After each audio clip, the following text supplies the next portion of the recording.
고린도전서 11장 17절부터 마지막 34절까지 말씀 함께 봉독합니다. 내가 명하는 이 일에 너희를 칭찬하지 아니하니 이는 너희의 모임이 유익이 못되고 도리어 해로움이라. 먼저 너희가 교회에 모일 때에 너희 중에 분쟁이 있다함을 듣고 어느 정도 믿거니와 너희 중에 파당이 있어야 너희 중에 옳다 인정함을 받은 자들이 나타내게 되리라. 그런즉 너희가 함께 모여서 주의 만찬을 먹을 수 없으니 이는 먹을 때에 각각 자기의 만찬을 먼저 갖다 먹으므로 어떤 사람은 시장하고 어떤 사람은 취함이라. 너희가 먹고 마실 집이 없느냐? 너희가 하나님의 교회를 업신여기고 빈궁한 자들을 부끄럽게 하느냐? 내가 너희에게 무슨 말을 하랴? 너희를 칭찬하랴? 이것으로 칭찬하지 않노라. 내가 너희에게 전한 것은 주께 받은 것이니 곧 주 예수께서 잡히시던 밤에 떡을 가지사 축사하시고 떼어 이르시되 이것은 너희를 위하는 내 몸이니 이것을 행하여 나를 기념하라 하시고 식후에 또한 그와 같이 잔을 가지시고 이르시되 이 잔은 내 피로 세운 새 언약이니 이것을 행하여 마실 때마다 나를 기념하라 하셨으니 너희가 이 떡을 먹으며 이 잔을 마실 때마다 주의 죽으심을 그가 오실 때까지 전하는 것이니라. 그러므로 누구든지 주의 떡이나 잔을 합당하지 않게 먹고 마시는 자는 주의 몸과 피에 대하여 죄를 짓는 것이니라. 사람이 자기를 살피고 그 후에야 이 떡을 먹고 이 잔을 마실지니 주의 몸을 분별하지 못하고 먹고 마시는 자는 자기의 죄를 먹고 마시는 것이니라. 그러므로 너희 중에 약한 자와 병든 자가 많고 잠자는 자도 적지 아니하니 우리가 우리를 살폈으면 판단을 받지 아니하려니와 우리가 판단을 받는 것은 주께 징계를 받는 것이니 이는 우리로 세상과 함께 정죄함을 받지 않게 하려 하심이라. 그런즉 내 형제들아 먹으러 모일 때에 서로 기다리라. 만일 누구든지 시장하거든 집에서 먹을지니 이는 너희의 모임이 판단받는 모임이 되지 않게 하려 함이라. 그 밖의 일들은 내가 언제든지 갈 때에 바로 잡으리라. 아멘.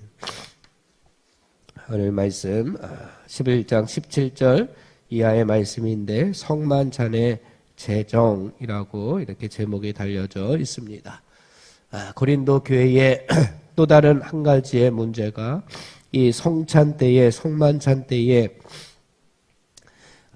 떡과 포도주를 어떻게 먹을 것인가 가지고 문제가 또 일어났습니다. 그러면서 17절 말씀을 보면은 고린도 교회를 바울이 칭찬하지 않는다라고 이야기를 합니다. 우리 17절 말씀 함께 봉독해 봅니다. 내가 명하는 이 일에 너희를 칭찬하지 아니하나니 이는 너희의 모임이 유익이 못되고 도리어 해로움이라.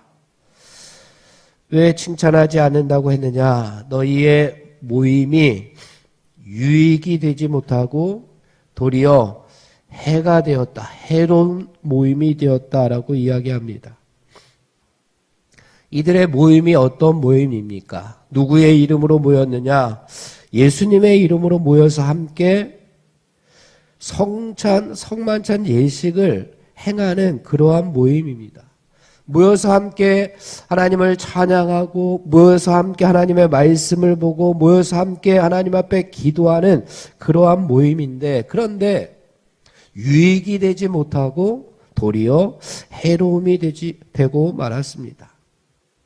왜 주님의 이름으로 모이는데 칭찬을 받지 못하고 이렇게 책망을 받을 수밖에 없는 것일까? 왜냐하면 주님이 원하시는 목적, 모임의 목적을 상실했기 때문에 그렇습니다. 주님 안에서 성찬을 통하여 하나가 되어야 되는데 그 목적을 상실하고 말았습니다. 모임이 있는데 그 모임의 목적은 상실하고 다른 모임의 성격으로 나아가면 그 모임은 주님께 칭찬을 받지 못할 겁니다. 고린도 교회에 바로 그러한 문제가 생겼다는 겁니다. 함께 모여서 하나님을 찬양하고 함께 모여서 하나가 되고 함께 모여서 하나님을 기쁘시게 하는 모임이 되어야 되는데 함께 모여서 끼리끼리 서로 분쟁하고 분열을 일으키고 서로가 서로를 비난하고 다투는 그러한 모임, 그러한 자리가 되고 말았으니 칭찬은커녕 오히려 해로움이다 라고 이렇게 이야기를 합니다. 이 말씀을 묵상하면 우리 교인들이 우리가 모여도 다 칭찬받는 것은 아니구나 라고 하는 것을 보게 됩니다. 칭찬받지 못하는 그러한 모임도 있다는 겁니다. 해로운 모임도 있다는 겁니다. 어떤 모임이냐? 그곳에 예수님이 계시지 않는 그러한 모임, 주님의 뜻을 따라 행하지 않는 모임, 이런 모임들은 아무리 많이 모여도 주님의 칭찬이 있을 수 없다라고 하는 것을 우리가 깨닫게 됩니다. 그렇다면 우리의 모임, 내가 속하여 있는 공동체, 모임은 어떠한지 한번 살펴볼 필요가 있습니다. 뿐만 아니라 내가 서 있는 삶의 자리는 어떠한지, 그곳에 주님께서 계시는지, 그곳에 주님의 뜻이 이루어지고 있는지 한번 살펴볼 필요가 있습니다. 사랑하는 성도 여러분, 내가 서 있는 자리가 주님께 해로움이 되고 교회에 해가 되는 그러한 것들이 아니라 주님께 유익이 되고 이로움이 되고 주님의 기쁨이 되기를 간절히 바랍니다. 그러기 위해서 늘 주님과 동행하는 삶을 살아서 칭찬받고 유익이 되는 저와 여러분이 되기를 간절히 바랍니다.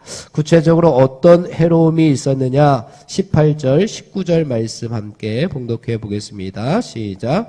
먼저 너희가 교회에 모일 때에 너희 중에 분쟁이 있다함을 듣고 어느 정도 믿거니와 너희 중에 파당이 있어야 너희 중에 옳다 인정함을 받은 자들이 나타나게 되리라. 아멘. 함께 모여서 성찬을 나누는데 그렇다면 그곳에 예수님께서 계시고 그곳에 주님의 뜻이 이루어져야 되는 것이 마땅합니다. 그럼에도 불구하고 그곳에 분쟁이 있었다. 18절. 그리고 19절에는 너희 중에 파당이 있었다라고 이야기하고 있습니다.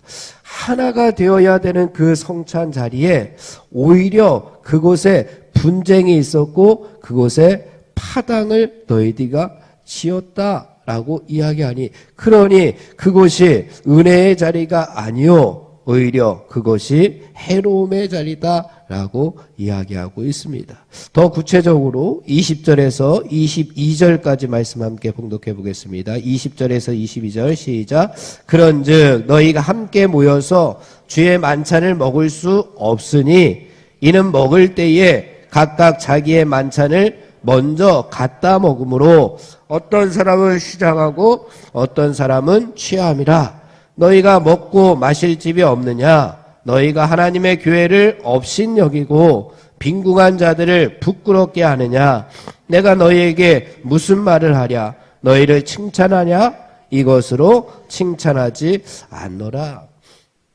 초대교회의 성찬은 주로 밤에 이루어졌습니다. 그래서 밤에 성도들이 각자 자기의 집에서 음식을 가져와서 그리고 사랑의 애찬을 나누고 애찬을 나눈 다음에 그 후에 성찬을 진행을 했습니다.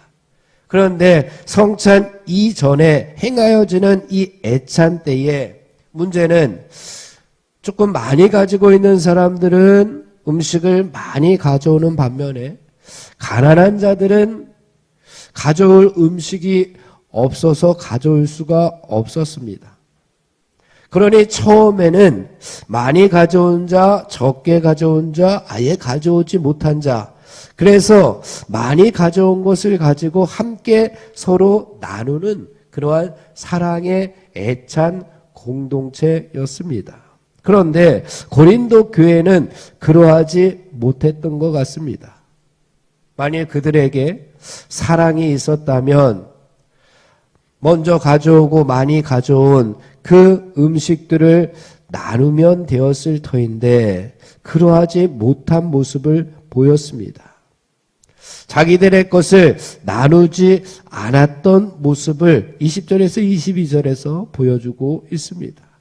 그래서 많이 가지고 있는 사람들은 마음껏 먹었던 반면에 가난한 자들은 그것들을 바라보면서 배고픔을 참아야 했던 모습들이 나오게 됩니다. 그래서 먼저 먹고 애찬할 때에 어떤 이들은 술에 취해 있고 어떤 이들은 배고프고 시장한데 과연 이러한 모습 가운데에서 주님의 성찬 예식이 제대로 행해질 수 있었겠느냐?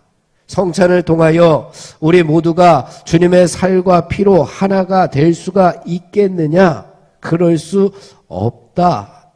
주님의 이름으로 모였는데 주님의 사랑은 온데간데 없고 너희의 이기심으로만 가득하다라고 이렇게 말씀하고 있습니다. 차라리 배가 고프거든 집에 가서 먹으라고 그래서 이야기를 합니다. 마지막 34절 말씀 함께 봉독해 보겠습니다. 시작. 만일 누구든지 시장하거든 집에서 먹을지니 이는 너희의 모임이 판단받는 모임이 되지 않게 하려 함이라. 그 밖의 일들은 내가 언제든지 갈 때에 바로 잡으리라. 33절 말씀 함께 또 봉독합니다. 시작. 그런즉 내 형제들아 먹으러 모일 때에 서로 기다리라. 먼저 가지고 온 것을 자기들이 나누지 못하고 자기들이 먼저 먹고 자기들의 배를 불리고 있는 모습 가운데에서 어떤 판단을 받게 될 것이냐? 그 판단은 너희의 모임이 유익이 못되고 도리어 해로움이다 라고 이렇게 이야기합니다. 왜냐? 지금 모임의 목적이 무엇인지 그 중간에 잘 나와 있습니다. 23절에서 26절 말씀 보면은 거기에 우리가 모인 목적이 무엇인지 그 목적이 나옵니다. 23절에서 26절 시작. 내가 너희에게 전한 것은 주께 받은 것이니 곧 주 예수께서 잡히시던 밤에 떡을 가지사 축사하시고 그때여 이르시되 이것은 너희를 위하는 내 몸이니 이것을 행하여 나를 기념하라 하시고 식후에 또한 그와 같이 잔을 가지시고 이르시되 이 잔은 내 피로 세운 새 언약이니 이것을 행하여 마실 때마다 나를 기념하라 하셨으니 너희가 이 떡을 먹으며 이 잔을 마실 때마다 주의 죽으심을 그가 오실 때까지 전하는 것이니라. 아멘.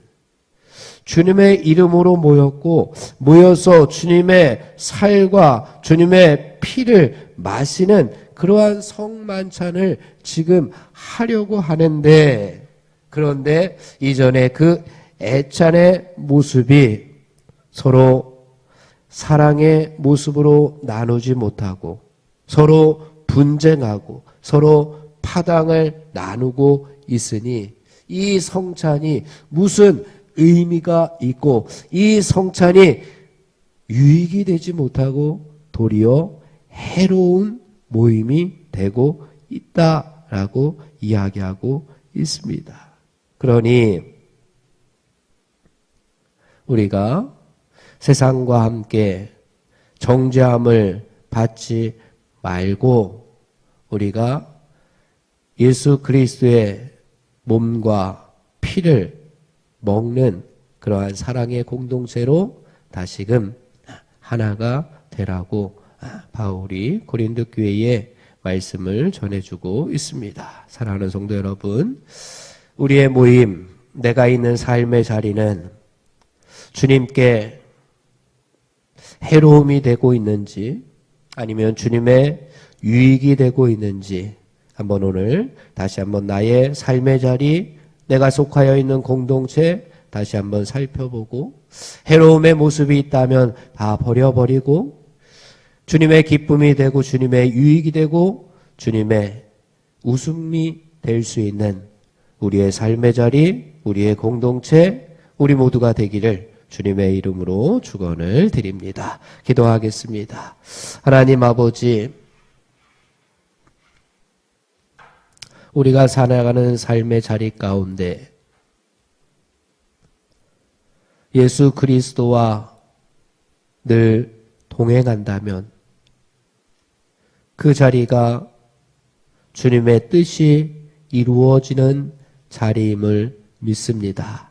그러나 내가 살아가는 삶의 자리에서 내 유익만을 위하여 살아가는 모습을 버려버리고 주님의 유익을 위하여 살아가는 삶의 모습들이 충만할 수 있도록 인도하여 주시옵소서. 예수님의 이름으로 기도하옵나이다. 아멘. 합심하여 기도하고 개인 기도하고 돌아가겠습니다. 성령의 능력으로 하나님 나라를 증언하고 살아내게 하소서. 하나님의 말씀이 기준이 되게 하여 주옵소서. 질병과 연약함으로 고통당하는 사랑하는 성도들을 하나님 치유하여 주시옵소서. 전쟁과 자연재해, 가난과 억압으로 고통당하는 지구촌 이웃들에게 은혜를 베풀어 주옵소서. 다음 세대에게 하나님 나라 복음을 잘 전수하게 하여 주시옵소서. 특별히 오늘부터 시작되는 청년부 수련회 가운데 하나님의 은혜를 충만케 부어 주시옵소서. 우리 합심하여 기도하고 개인 기도하고 돌아가겠습니다.